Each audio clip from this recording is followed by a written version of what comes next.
Hello, I'm Mark from Moonstone Publications. Welcome to this overview of some of the stories we've covered over the past week. But first, please hit the subscribe button and share this video with your friends and colleagues.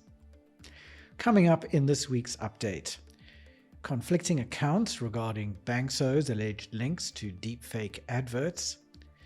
FICA proves to be of no help in a claim against a bank following email fraud.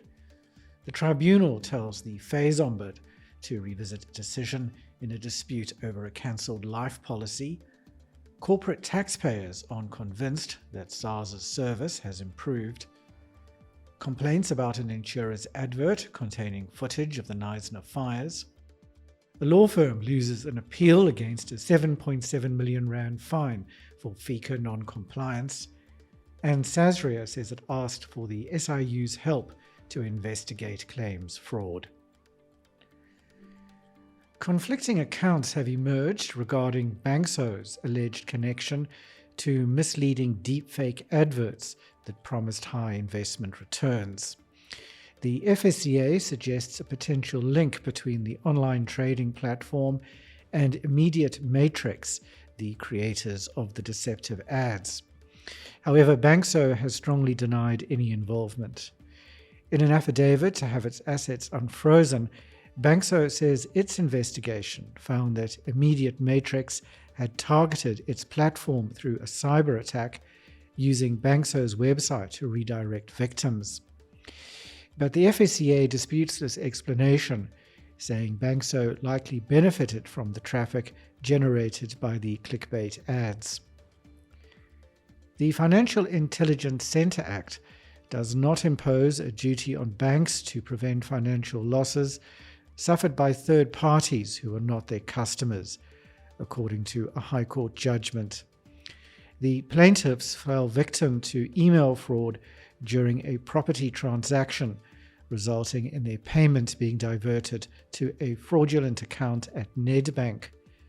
They argued that Nedbank had a duty under FICA to detect irregularities and prevent such fraudulent transactions. The court dismissed the claim, stating that FICA does not imply the bank has a duty of care in favour of third parties, and the obligations imposed by the Act are not meant to be enforced through private lawsuits for damages.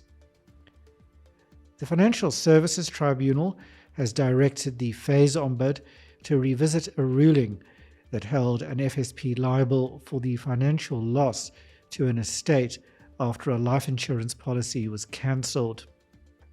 The Ombud ordered Futurum Financial Group to pay R800,000 to Christopher Shadwell after a life policy owned by his late sister lapsed when the premiums were unpaid. Shadwell alleged the financial advisor's inaction contributed directly to the policy's cancellation.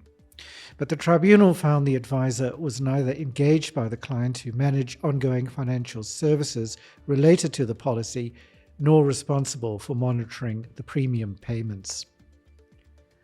Corporate taxpayers remain sceptical about the impact of SARS's revised service charter, with many unconvinced that service delivery has improved. According to PwC's latest Taxing Time survey, only 3% of respondents felt there was an improvement, while half reported they were not fully satisfied with SARS's service.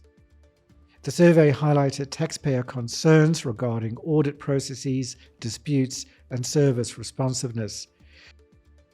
The Advertising Regulatory Board has ruled that an auto and general commercial depicting the 2017 Knysna fires does not violate the advertising code. The ARB received complaints that the advert was insensitive in using a tragic event to promote the insurer's services. Auto and General defended the advert, stating that its purpose was to highlight their swift response in assisting customers affected by the Knysna fires. The ARB said insurance advertising can trigger strong reactions because it deals with life's harsh realities. The FICA Appeal Board has upheld a R7.7 million fine imposed on a law firm for non-compliance. The Financial Intelligence Centre says the decision is an endorsement of its approach to sanctioning designated non-financial businesses and professions that fail to meet their FICA obligations. The law firm Knysna Ramapala Incorporated said the penalties were excessively harsh, attributing the violations to a lack of awareness rather than gross negligence. The law firm is approaching the High Court to have the Appeal Board's decision reviewed. Sasria says it requested the investigation by the Special Investigating Unit into irregular claims related to the July 2021 unrest. Sasria paid out more than 30 billion rand in claims related to the unrest. President Cyril Ramaphosa signed a proclamation last month authorizing the SIU to investigate serious maladministration in the handling of these claims. Sasria says its internal and forensic reviews flagged certain complex claims for further scrutiny, prompting the insurer to request the SIU's involvement. That's all we have for this week. You can read these stories and many more on our website, moonstone.co.za. Until next time, here's wishing you all the best from the team at Moonstone Information Refinery.